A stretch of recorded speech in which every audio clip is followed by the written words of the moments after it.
यहाँ पे अनुज जी मैं थोड़ा कॉन्ट्रा जाऊंगी। Of course from only intraday point of view मेरा सेल रहेगा जीएनएफसी पे। जीएनएफसी जस्ट अभी स्पॉट पे 700 के नीचे आया है। अगर ये 700 के नीचे जितना सस्टेन करेगा इसके लिए थोड़ा वीकनेस बढ़ता है, जहाँ पे ये 670 तक का भी एक आपको डाउन साइड टिक दिखाता है। तो यहाँ पे 715 के स्टॉप लॉस से इन फ्यूचर्स आप यहाँ पे सेल कीजिए for targets of 680 and 670। Okay 680 और 670 के लिए सेल साइड का ट्रेड। ये एक जीएनएफसी हुआ, दूसरा भी ट्रेड है शिल्पा जी, और you want to go with one? अभी के लिए one of course I will stick to REC जो मैंने आपके प्रीवियस शो में जस्ट दिया था। मुझे लगता है आरईसी में स्टिल वो ऑलरेडी अच्छा खासा मूव दिखा चुका है, लेकिन जैसे मैंने बोला वो ट्रेंड बहुत पॉजिटिव है, तो आप अपने स्टॉप लॉस को ट्रेल करते रहिए and stick to that trade. Okay Gava ji, आपका ट्रेड, दो ट्रेड इस समय के? मुझे पसंद है गोदरेज कंज्यूमर, अच्छा मूव है, सेटअप सही है। ट्रेड करा 1252, स्टॉप होगा 1241, टारगेट होगा करीब 1270 का। गोदरेज कंज्यूमर। दूसरा स्टॉक जो पसंद है मुझे, आई थिंक वो इज लुपिन। लुपिन में एक ब्रेकआउट मिला है 1660 के आसपास, उसी के नीचे स्टॉप लगाएंगे। अब ट्रेड करा है 1678, टारगेट मेरे ख्याल से कुछ 1700 के नजर आते हैं लुपिन। चलिए गाबा सर की पिक लुपिन। विकास सालुंके भी हमारे साथ। विकास जी गुड मॉर्निंग, बताइए आपकी trades. Good morning Anand ji. जिस हिसाब से मार्केट में वॉलेटिलिटी देखने मिले, मेरे भी दोनों साइड के ट्रेड रहेंगे। पहला तो बाय रहेगा एनएमडीसी, मुझे अच्छा लगता है करंट रेट पे भी 256 के स्टॉप लॉस इसको बाय कर सकते हैं। ऊपर में 278 और 280 के टारगेट के लिए यहाँ पे एनएमडीसी को यहाँ पे बाय करना है। दूसरा मेरा सेल कॉल रहेगा, जहाँ पे मुझे लगता है थोड़ा प्रेशर बिल्ड होते हुए देखने मिल रहा है। एलएनटी मुझे लगता है कि लास्ट कुछ दिनों में हमने देखा है कि एक साइडवाइज मोमेंटम कर रहा था, वापस 3600 के नीचे फिलहाल तो ट्रेड करते हुए देखने मिल रहा है फ्यूचर में। तो मुझे लगता है इसके नीचे अगर ट्रेड कर रहा है तो नीचे में 3470 3450 के आसपास तक ये ड्रैग हो सकता है डाउन साइड में। तो यहाँ पे एलएनटी सेल लेके जाना है। ऊपर में स्टॉप लॉस रखना है 3660 का, और टारगेट 3440 3450 के आसपास। ओके तो यहाँ पर एक और सेल साइड का ट्रेड आ रहा है विकास की तरफ से एलएनटी पर। जतिन गुड मॉर्निंग, आपके ट्रेड्स? Good morning everybody. तो मेरे ही दोनों साइड की तरफ ट्रेड रहेंगे। जो लॉन्ग साइड की तरफ ट्रेड होगा वो सन फार्मा में होगा।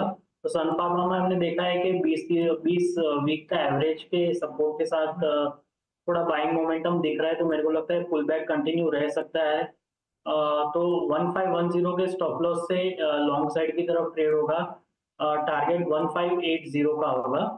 और जो दूसरा ट्रेड होगा वो सेल साइड की तरफ होगा। टाटा कम्युनिकेशन में सेल करने की सलाह रहेगी। पिछले कुछ हफ्तों से आई थिंक पिछले एक हफ्ते से ये साइडवेज ट्रेड कर रहा है शार्प फॉल के बाद। तो मेरे को लगता है ये कंसोलिडेशन नीचे की तरफ ब्रेक होगा। इसके लिए सेल साइड की तरफ का ट्रेड लेना है टाटा कम्युनिकेशन में। स्टॉप लॉस होगा 1782 का और टारगेट रहेंगे 1678। अच्छा हजता, अब मैं आपका ध्यान दिलाऊंगा एक स्टॉक पर, कोल इंडिया। और देखिए मैं आज जो सुबह मैंने चीज़ कही थी कि अगर यहाँ पर आपको इस नंबर की वजह से नेगेटिविटी मिले तो उसमें बाय करिएगा। क्यों? क्योंकि आपको व्यू ये लेना है कि अगले 3-4 साल का क्या व्यू बन रहा है इकोनॉमी को लेकर, पावर को लेकर, इस सेक्टर को लेकर। मेरे ख्याल से आज का सबसे बड़ा फुल टॉस कोल इंडिया था। आज कोल इंडिया ने आपको रेड दिया एक बार के लिए, और वहाँ पर आपने अगर इसको पिक किया तो ये अच्छा खासा एक शायद चौका का कैंडिडेट था। एक और चीज़ लोग भूल जाते हैं इन पीएसयूज़ में, कभी भी इन स्टॉक्स में सेल करने से पहले डिविडेंड यील्ड देख लें, वैल्यूएशन देख लें।